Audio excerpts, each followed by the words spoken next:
जैसा कि आपको विदित है, हम विज्ञान विषय की बात कर रहे हैं। अभियान 40 IAS जयपुर ब्रांच में एक बार आपका फिर स्वागत। आपका चैता सर जीवी। अभी हम बात करें RS प्री, जो हमारे विज्ञान विषय है, उसमें एक चैप्टर या एक यूनिट समझ लो SDG। अब इसमें से क्वेश्चन क्या बन सकते हैं, ये करंट इश्यू में भी क्वेश्चन बन सकता है।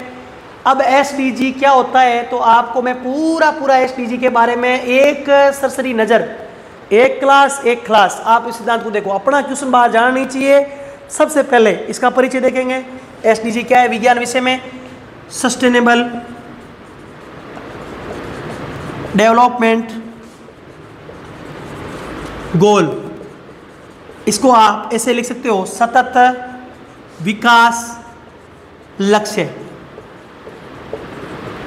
1987 बर्टलैंड आयोग के अनुसार, बर्टलैंड जो आयोग था उसके अनुसार सतत विकास हुआ क्या था, इसकी स्टोरी सुनो छोटी सी।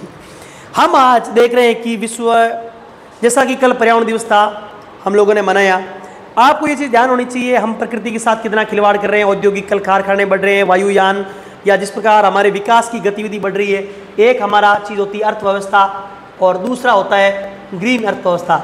हमें अर्थव्यवस्था से ग्रीन अर्थव्यवस्था की ओर या ग्रीन एनर्जी की ओर बढ़ने की जरूरत है, क्योंकि होता क्या है, अपन अर्थव्यवस्था में अंधाधुंध चीज़ें कर रहे हैं, पेड़ पौधों कटाई कर रहे हैं, नवीनीकरण ऊर्जा को रोक रहे हैं।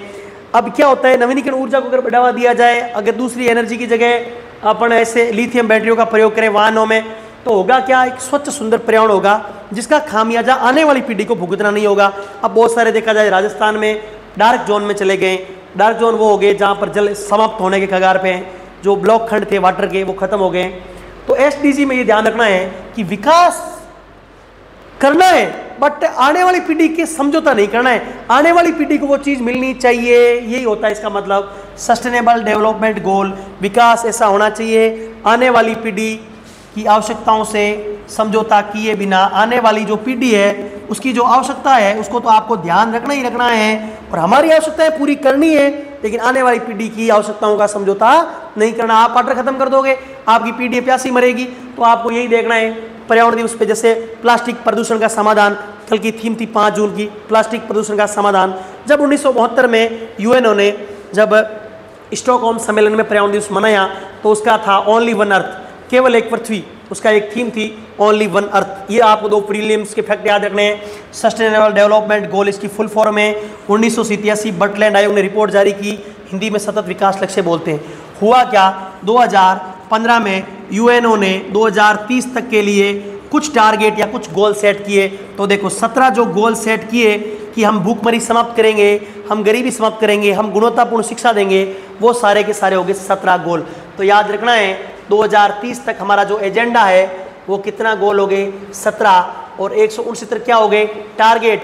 17 तो हमने गोल सेट किए कि इतने हम पूरे करने हैं, 169 हमने टारगेट सेट किए हैं। और प्रीलिम्स के हिसाब से याद रखो 284 इंडिकेटर, वैश्विक फ्रेमवर्क के इंडिकेटर हमने तैयार किए हैं कि इतने हमें इंडिकेटर बनाने ही बनाने हैं। इन चीज़ों पे हमको ध्यान रखना ही रखना है। अब क्या हुआ, सस्टेनेबल डेवलपमेंट गोल 2015 में 2030 तक टारगेट, बर्टलैंड आयोग की रिपोर्ट, साथ ही साथ 17 गोल, 169 टारगेट, 248 हो गए इंडिकेटर। अब आपको इतना याद रखना है। साथ ही साथ इन्होंने एजेंडा 2030 में एक अवधारणा दी 5P। 5P क्या है, एजेंडा 2030। एजेंडा 2030 क्या है, 5P क्या है, आपको देखना है। पीपल मतलब लोग, प्रॉस्पेरिटी मतलब होता है समृद्धि, इसको हिंदी में बोलते हैं समृद्धि। तो आपको लोग, समृद्धि, साथ ही साथ प्लेनेट मतलब ग्रह, किस प्रकार ग्रह में आपको ये चीज़ें दिखनी चाहिए। फिर पार्टनरशिप, क्या होता है पार्टनरशिप, आपकी साझेदारी कैसी है, साझेदारी। तो आप ये चीज़ ध्यान रखना, पीपल, प्रॉस्पेरिटी, प्लेनेट, पार्टनरशिप, ये चीज़ें आपके फायदेमंद रहेगी। अब कैसे फायदेमंद रहेगी, मैं आपको एक ही चीज़ बताऊंगा, आप तो इतना याद रखो, लोगों में आपसी जुड़ाव होना चाहिए। और एक लास्ट देख लो, पीस मतलब होता है शांति। वापस देखो, पीपल मतलब लोग हो गए, प्रॉस्पेरिटी मतलब समृद्धि हो गई, पार्टनरशिप मतलब साझेदारी हो गई, प्लेनेट मतलब ग्रह हो गया, पीस मतलब शांति हो गई। तो 5P कब टारगेट, एजेंडा 2030 तक के हमारे टारगेट हो गए, 17 हमने गोल, 169 टारगेट, 248 इंडिकेटर। अब क्या होता है, इंडिया की अगर बात की जाए तो केरल हमेशा टॉप रहता है एसडीजी में, क्योंकि वहाँ मानव विकास सूचकांक उच्च है, वहाँ की शिक्षा स्वास्थ्य सब गुणवत्तापूर्ण है। हम देखते हैं इन चीज़ों को, दक्षिण भारत वाले स्टेट थोड़े आगे रहते हैं आर्थिक गतिविधियों में, नवाचार में, उद्योग में। साथ ही साथ हम बात करें एसडीजी की तो ध्यान रखना इसका जो स्ट्रक्चर है, नीति आयोग इसका नोडल होता है। भारत सरकार में नीति आयोग नोडल होगा, सीधा सीधा क्वेश्चन आएगा, नीति आयोग नोडल होगा। अब आपको कमेंट में 17 जो गोल है वो लिखने हैं। 17 गोल कौन कौन से याद रखना है, सबसे पहले, दूसरा, तीसरा, चौथा कौन सा है? तो सबसे पहले आप ये याद रखो, गरीबी का अंत। क्या है? गरीबी का अंत। गरीबी के प्रत्येक रूप को 2030 तक। सेकंड देख लो जैसे भूखमरी का अंत, भूखमरी का अंत। फिर आपको ये देखना है कि भाई किस प्रकार शिक्षा स्वास्थ्य, तो गुणवत्तापूर्ण शिक्षा, चौथा हो गया गुणवत्तापूर्ण शिक्षा। तो इन चीज़ों को आपको लिखना है। जैसे और भी देख लो, उद्योग हो गया 8वां, नवाचार हो गया 17वां, हो गया साझेदारियाँ, और जल पे जीवन 14वां हो गया, 15 भूमि पर जीवन हो गया, और 13वां जलवायु एक्शन हो गया। तो अब इनको आप 17 को आपको लिखना है, याद भी करने। तो गोल तो याद करने ही है, टारगेट याद करने नहीं है। 5P के अंदर 5P क्या है इसका, पीपल, प्लेनेट, पार्टनरशिप, और ये आपको याद रखना ही रखना है, पीस। अब नीति आयोग क्या होता है? नोडल विभाग। राजस्थान सरकार में क्या होगा? आयोजना विभाग। नोडल कौन सा होगा? आयोजना विभाग। क्या होगा? नोडल।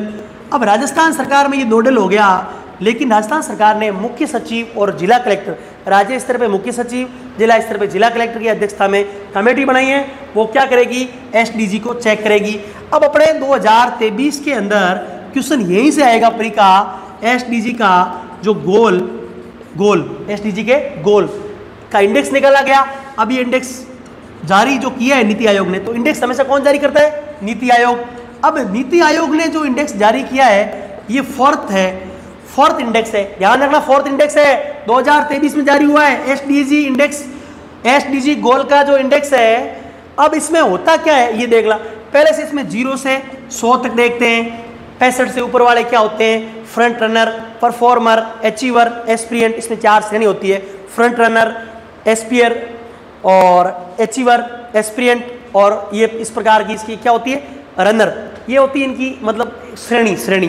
कौन सा राज्य अच्छा है? अभी राजस्थान की बात करें तो 60 के आसपास है, मतलब अपन परफॉर्मर है, मतलब अपन परफॉर्मर कर रहे हैं, धीरे धीरे सुधार कर रहे हैं। लेकिन अगर अपन बात करें इंडिया की तो वो 66 पे है, मतलब इंडिया फ्रंट रनर में।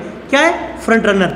तो ध्यान रखना, इंडिया फ्रंट रनर में है, राजस्थान अपना 60 के साथ। India 66 front runner, Rajasthan 60 performer. लेकिन अपना जो फोर्थ इंडेक्स आया है नीति आयोग का 2023 में आया है, उसमें राजस्थान का टॉप लेवल पे सीकर है। First district Sikar, last district Jaisalmer. इससे क्वेश्चन आएगा, फर्स्ट सीकर, लास्ट जैसलमेर। अभी मार्च का आंकड़ा है। इसके साथ ही नीति आयोग के 17 टारगेट आपको लिख के लाने हैं कमेंट बॉक्स में, मैंने आपको उत्तर भेजने हैं आपको। इसके साथ समाप्त आज का नीति आयोग।